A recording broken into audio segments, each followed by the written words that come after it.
ओम नमः शिवाय। आप सभी व्यूअर्स का पुनः स्वागत है।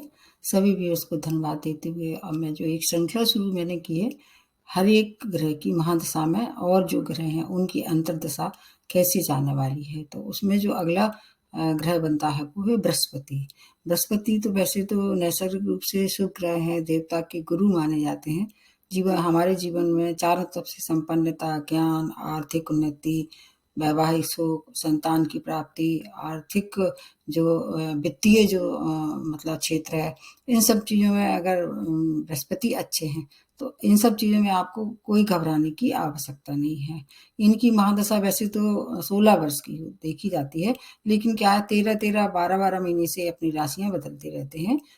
इसलिए इनका प्रभाव व्यापक होता है। ऐसे बड़े बड़े ग्रहों में इनकी गिनती होती है, जो लंबे समय तक एक ही राशि में विचरण करते हैं गोचर में।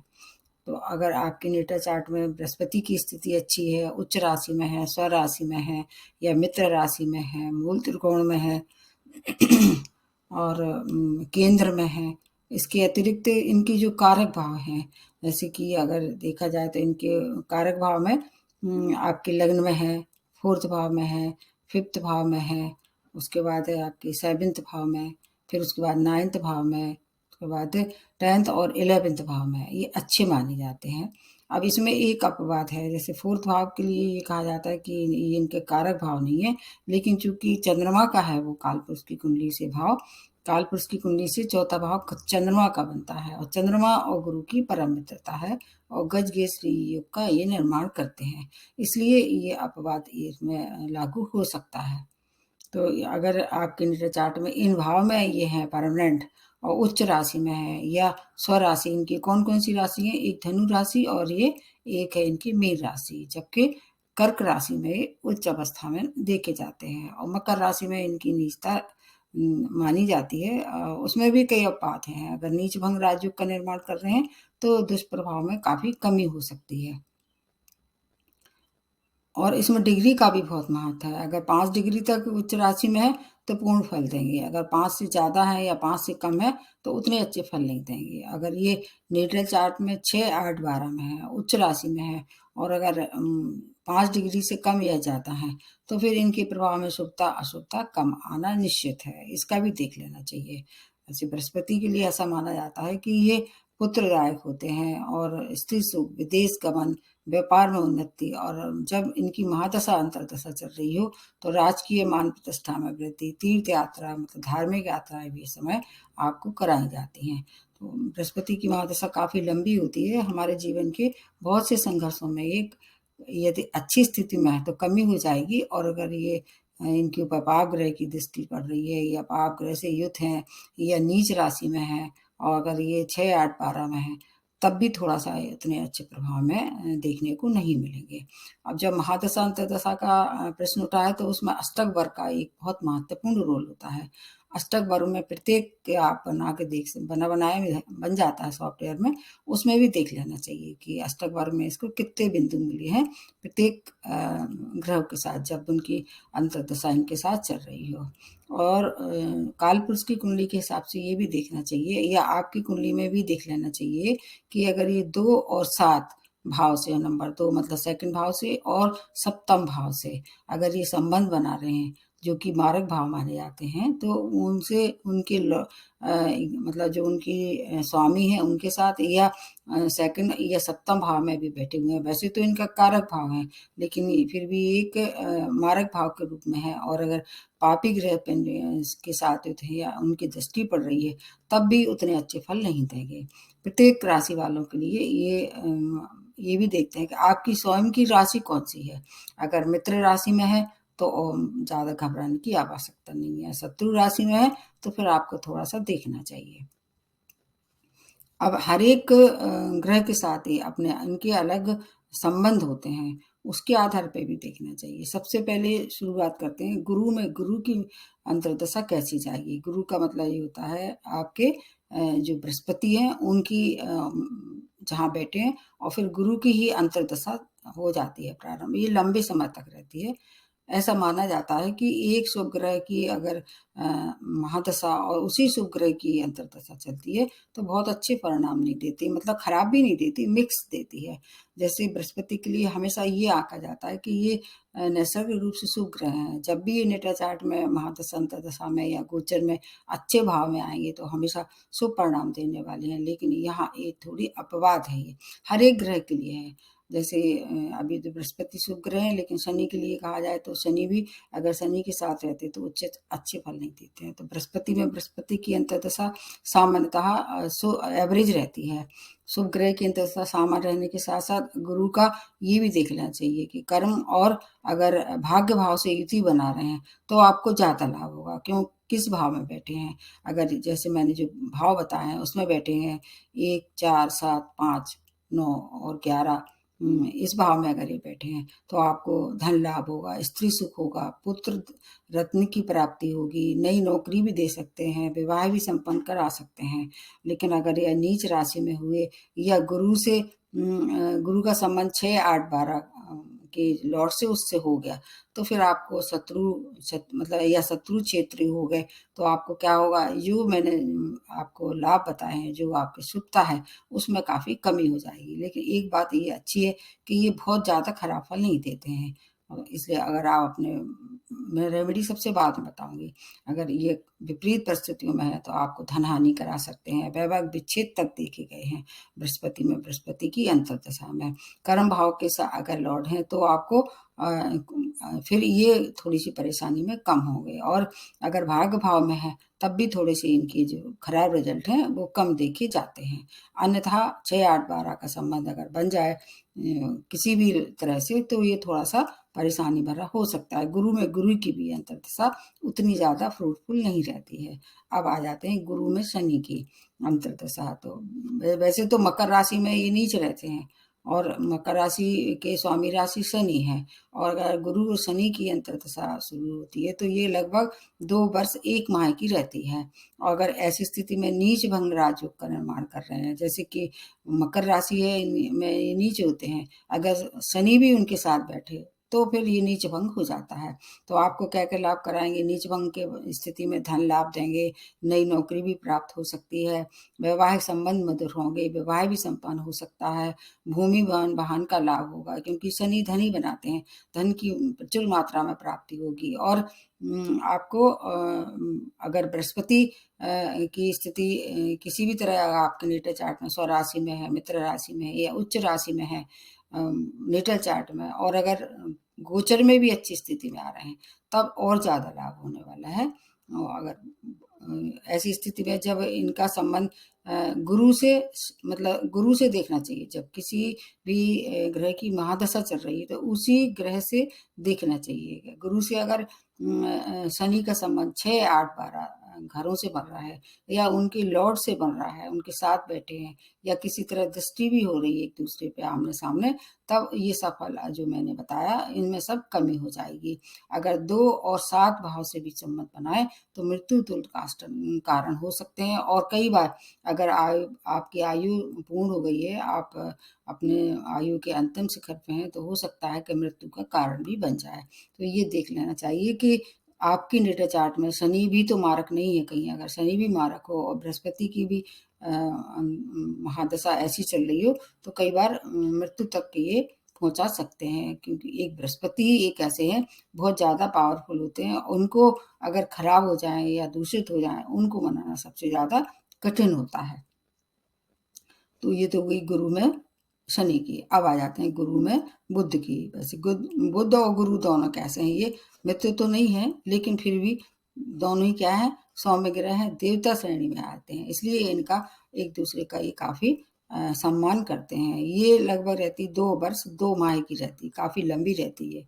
क्योंकि ये देखनी चाहिए आपकी जो महादशाएं होती हैं उनके हिसाब से ये देखना चाहिए। बुध की भी महादशा काफी लंबी होती है, इधर गुरु की भी लंबी होती है, मतलब लंबी अभी तक चलती है। अवधि मतलब ये तो पीरियड व्यापारी में अगर ये अच्छी स्थिति में बुध का देख लेना चाहिए, बुध की क्या स्थिति है। अगर अच्छी स्थिति में बुध है तो व्यापारियों के लिए एक सबसे ज़्यादा फ्रूटफुल रहेगी। नौकरी में लाभ, नई नौकरी की प्राप्ति, उच्च पद की प्राप्ति, भूमि वन वाहन का लाभ, भाई बहनों से सुख और उनका सहयोग। और यदि बुध की प्लेसमेंट बहुत अच्छी है तो आपको हर तरह से आपको लाभ पहुंचाने वाले हैं। जैसे बुध अगर आपके लग्न में बैठे हों, चौथे भाव में, पंचम में, नवम में, दसम, 11 और सप्तम भाव में अगर बैठे हैं तो हर एक तरह से आपको शुभता देने वाले हैं। मूल त्रिकोण और इसमें केंद्र तो मतलब माने ही जाते हैं। जैसे मैंने बताया कि केंद्र में एक भाव अपवाद प्रिय है, जैसे सप्तम भाव, वो मारक भाव भी है। लेकिन अगर बुध की पोजीशन अच्छी है नेटल चार्ट में तो फिर उसकी जो मारक जो प्रभाव है उसमें कमी हो जाएगी। इसके विपरीत अगर इनका गुरु का संबंध बुध से, जहाँ गुरु बैठे हों वहां से देख लेना चाहिए गिन के। अगर बुध 6 भाव में या 8th भाव में या 12th भाव में आ रहे हैं गुरु से, तो फिर ये जो सब मैंने बताया वो सब फलों में उतने ज़्यादा शुभता प्राप्त नहीं होगी। मतलब फिर आपको काफ़ी कष्ट हो सकता है। जैसे आपको भाई बहनों से परेशानी, ये सब मैंने जो बताया। आपका अगर व्यापारी हैं तो व्यापार में धन हानि हो सकती है। ये आपको अनुमान लगा के तुरंत देख सकते हैं। आप अपने जहाँ बुध बैठा है वहाँ बृहस्पति बैठे हैं, उनसे भाव चिन्ह लेना चाहिए। फिर आपको स्वतः ही पता पड़ जाएगा कि आपके लिए ये दशा या महादशा कितनी लाभप्रद रहने वाली है। अब अगली जो अंतर्दशा बनती है वो है केतु की। केतु केतु क्या है, वैसे तो ये छाया ग्रह हैं और जिस ग्रह के साथ बैठ जाते हैं उसी की तरह गुणधर अपना लेते हैं। अब गुरु जो है वो धार्मिक हैं और अगर उन्हीं के साथ ही बैठ जाते हैं तब फिर ये आपको धार्मिक बनाते हैं। गुरु की और केतु की अंतर्दशा अच्छी मानी जाती है। अगर अच्छे भाव में बैठे हैं और इनके मतलब भाव के साथ साथ इनके ऊपर कोई राहु की दृष्टि तो पड़ना निश्चित ही है, क्योंकि राहु केतु 180 डिग्री पे रहते हैं। अगर राहु भी अगर चांडाल योग का निर्माण नहीं कर रहे हैं, क्योंकि गुरु और राहु मिलके गुरु चांडाल योग का निर्माण कर रहे हैं, तो ऐसी ऐसी स्थितियां कई बार बन जाती हैं नेटल चार्ट में। अगर आपको शुभ फल देखने होंगे तो क्या करना चाहिए, सबसे पहले गुरु से ही देख लेना चाहिए। गुरु से केतु किस भाव में है, अगर इनके जो भाव अच्छे हैं, मतलब जैसे मूल त्रिकोण में बैठे हैं या केंद्र भाव में बैठे हैं और मतलब उच्च और बलवान होकर बैठे हैं गुरु, तो फिर आपको घबराने की आवश्यकता नहीं है। ये इतनी क्षमता रखते हैं गुरु केतु की थी कि हो सकता है आपको मोक्ष और मुक्ति का मतलब मुक्ति और मोक्ष का भी वरदान प्राप्त हो। केवल एक केतु ही ऐसे हैं जो आपको ये मतलब इतनी ऊंचाइयों तक पहुंचा देते हैं। अगर 6, 8, 12 से फिर से संबंध बन जाता है तो आपको धन का नाश होगा, आपके पर कोर्ट केस जैसी समस्याएं उत्पन्न करेंगी और आपके पारिवारिक सुखों में कमी हो जाएगी। और अगर गुरु से केंद्र में बैठे हैं, जैसे मैंने बताया चौथे, 5वें, 9वें, 10वें भाव में बैठे हैं, तो भी आपको बहुत फायदा कराने वाले हैं। पशु लाभ कराएंगे, धन लाभ देंगे, अध्यात्म में जैसे मैंने बताया रुचि होगी, आभूषणों की भी प्राप्ति हो सकती है। लेकिन जहाँ तक है हेल्थ को थोड़ी-सी खराब कर सकते हैं। हेल्थ में नाक, कान, गले की जो समस्या है, उसमें थोड़ी-सी वृद्धि हो सकती है। 1 माह है, 6 दिन का समय, ये बहुत कम होता है। मतलब सॉरी 11 माह है, 1 माह नहीं 11 माह है और 6 दिन का समय होता है ये। शॉर्ट में होता है लगभग ये, तो ये 1 साल से कम भी है। कभी-कभी ये ऊँचाइयों तक पहुँचा देते हैं, क्योंकि गुरु को क्या है झंडे के लिए देखा जाता है, झंडे से इनकी तुलना की जाती है। अच्छी स्थिति में है तो फिर आपको हर तरह से संपन्नता ही देंगे। और ये भी देखा जाता है कि अगर आपके नेटल चार्ट में किसी ऐसे भाव में आ जाते हैं जहाँ से आपको स्थान परिवर्तन को भी दर्शा सकते हैं। इनमें केवल एक केतु में ही ये ताकत होती है, घर से दूर ले जा सकते हैं। अब आ जाते हैं गुरु में शुक्र की। ये क्या है, दोनों ही आचार्य हैं और एक दूसरे का सम्मान करते हैं। मित्रता तो नहीं है लेकिन आचार्य होने के साथ साथ एक दूसरे की रिस्पेक्ट करते हैं। शुक्र क्या है, भोग विलास के ग्रह हैं और बृहस्पति जो है वो क्या धार्मिक हैं और ब्रह्म से संबंध है इनका, ब्रह्मा जी से संबंध है। तो अगर ये दोनों अच्छी जगह प्लेसमेंट हो, जैसे शुभ ग्रह के साथ हों और उच्च के हों, लग्न में हों, 4, 5, 7 और 6 भाव में, क्योंकि एक शुक्र ही ऐसे ग्रह हैं जो छठवें और अष्टम में भी खराब फल नहीं देते हैं। एक मतलब 3 घर को छोड़ के शुक्र हर एक भाव में अच्छे फल देते हैं। इसलिए ये देख लेना चाहिए कि गुरु से शुक्र कौन से भाव में है। अगर गुरु से शुक्र पंचम में या 11वें भाव में है तो सुखों में वृद्धि होने वाली है, आय के नए-नए स्रोत बनेंगे और संतान सुख और संतान की उन्नति, प्रेम प्रसंग में सफलता, शेयर मार्केट से लाभ, ये सब चीज़ें आपको मिलेंगी अगर ये पंचम से और 11वें भाव से अपना संबंध बना रहे हों। अगर दूसरी तरफ ये देख लेना चाहिए कि गुरु से अगर शुक्र 6वें, 8वें, 12वें भाव में है तो कष्टप्रद स्थिति रहने वाली है। ये यात्रा तक करा देते हैं।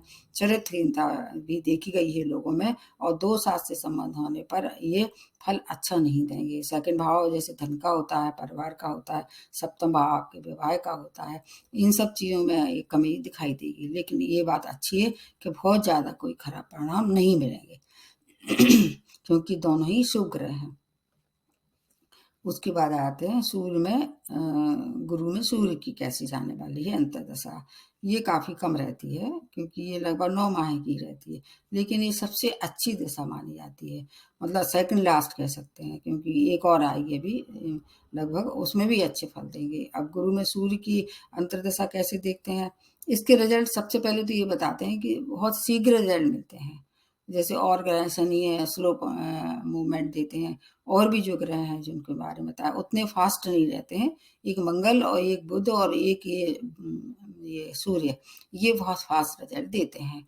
जो भी अगर स्थिति अच्छी है तो अच्छे रिजल्ट मिलेंगे। तो आपको क्या-क्या अच्छे रिजल्ट मिलेंगे अगर ये आपके मूल त्रिकोण में है या अच्छे भाव में है, जो कि मैंने प्रारंभ में बताई, इनकी जो गुरु से अच्छे संबंध है, जहाँ गुरु बैठे हैं उनसे केंद्र में या मूल त्रिकोण में इनके साथ अगर भाव से संबंध बढ़ रहे हैं तो आपको गवर्नमेंट सेक्टर से लाभ, मान प्रतिष्ठा में वृद्धि और विशिष्टों से अगर आप विद्यार्थी हैं तो आप ऊंचाइयों तक, मतलब रिजल्ट अगर ना आने वाला है तो आपको हो सकता है कि आप टॉपर में आपकी गिनती आ जाए। वाहन का सुख, पुत्र की प्राप्ति, शत्रु पे विजय।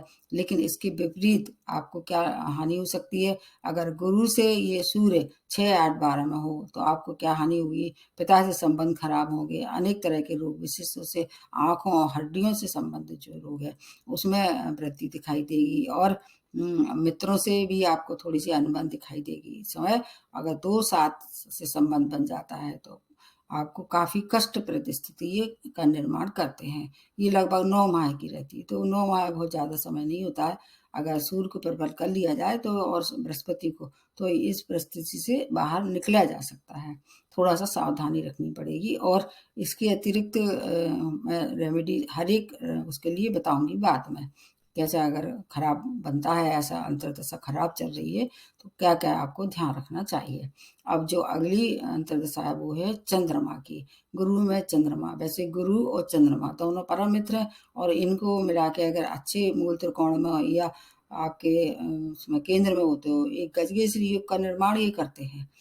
अगर ये स्थिति कब अच्छी होगी, अगर आपके नेटल चार्ट में चंद्रमा बलवान है, जैसे केंद्र में या मूल त्रिकोण में हो तो आपको पुत्र की, पौत्र की, हर चीज़ की प्राप्ति होगी। माता से माता की हेल्थ खराब थी वो भी अच्छी हो जाएगी, उनसे संबंध अच्छे होंगे, उनसे उपहारों की प्राप्ति होगी और आप नए-नए कीर्तिमान स्थापित कर सकते हैं।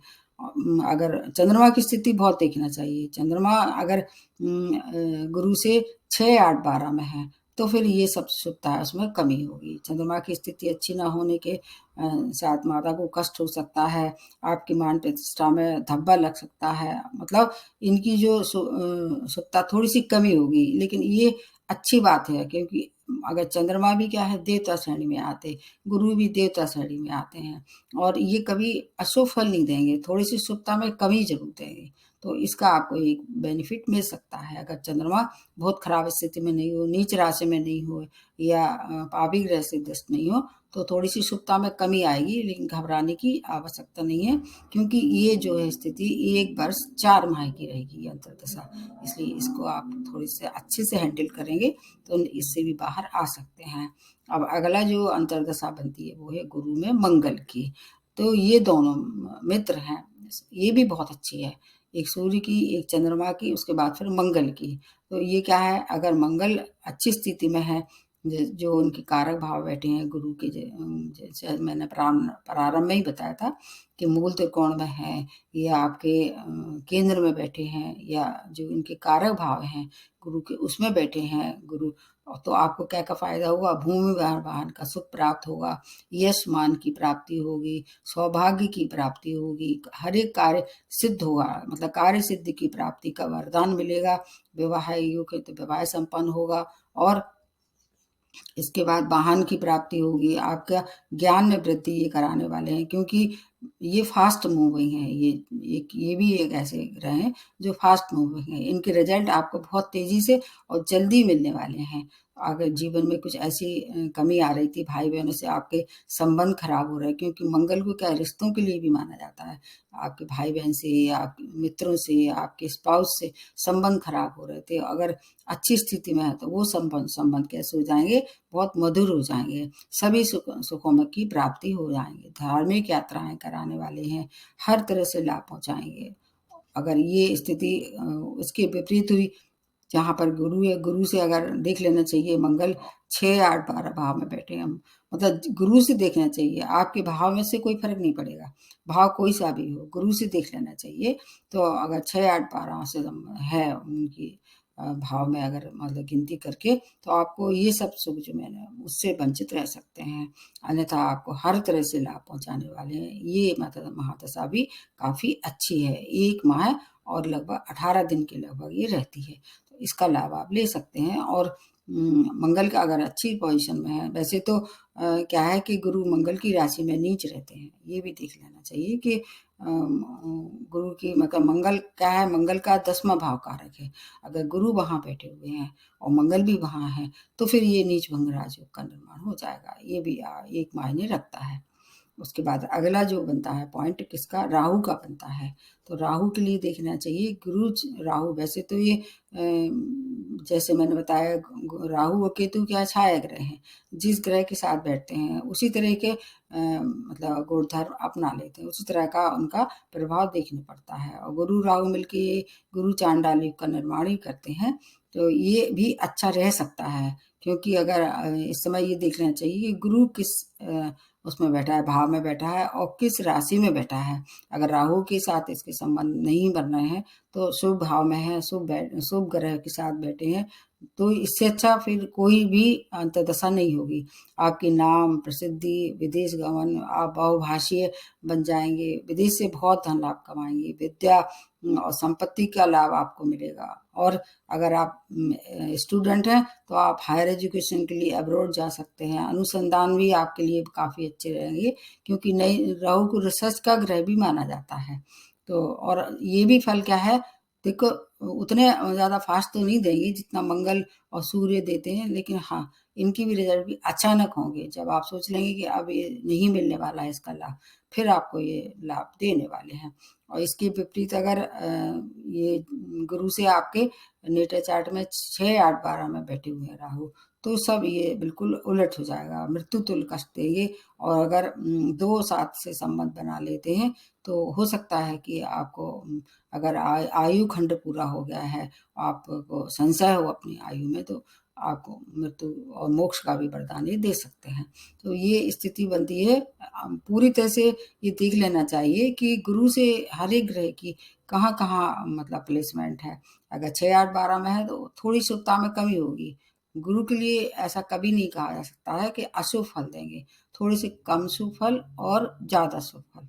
पूर्णतः शुभता जभी होती है जब इनकी प्लेसमेंट आपके नेटल चार्ट में परमानेंटली अच्छी हो, और कभी-कभी गोचर में भी अच्छा ये कर देते हैं, शुभता दे सकते हैं। फिर भी अगर आपको गुरु की महादशा है और अंतर्दशा किसी ऐसे ग्रह की है जो अच्छी प्लेसमेंट नहीं है, या उनकी शत्रु में है, जैसे कभी-कभी राहु कर देते हैं परेशान, शनि भी कर देते हैं। आपको क्या करना चाहिए, एक तो गुरु के मंत्र तो आप कर ही सकते हैं, उसमें तो कोई भी हानि नहीं होगी।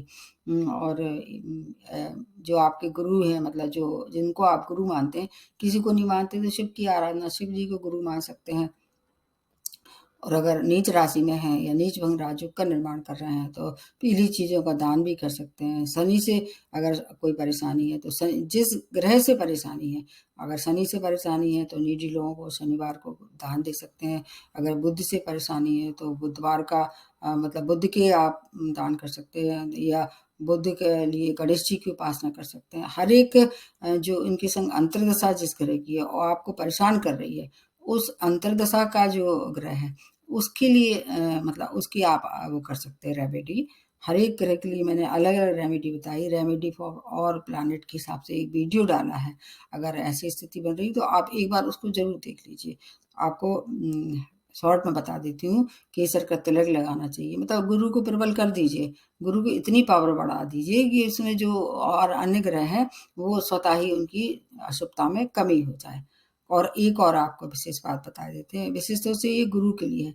आपको क्या गुरु ये एक कैसे ग्रह हैं? सात्विक ग्रह हैं। ज़्यादा कोशिश कीजिए कि मतलब सात्विक रहिए, मांस मदिरा का सेवन नहीं कीजिए, किसी के संग बेईमानी, धोखा मत कीजिए, नहीं तो गुरु तुरंत दंडित भी कर देते हैं। ईमानदार बनिए और जितना हो सके लोगों की सलाह कीजिए, क्योंकि ये क्या है, गुरु अच्छे एक सलाहकार के लिए भी देखे जाते हैं। अगर आप अच्छे सलाहकार हैं या इस तरह से आप अपना रुचि रखते हैं या सामाजिक कार्य करते हैं, वो आप कर सकते हैं। उससे अशुभता निश्चित रूप से मतलब कम होनी होनी शुरू हो जाएगी और एक स्थिति ऐसी आ जाएगी कि गुरु आपको शुभता देना शुरू हो जाएँगे। तो आपका अगर महादशा चल रही है गुरु की तो आपके लिए ये बहुत ही ज़्यादा बेनिफिशियल रेमेडी रहेंगी। एक बार देखना आपको अवश्य ही चाहिए। आज के लिए इतना ही, नमस्ते और धन्यवाद।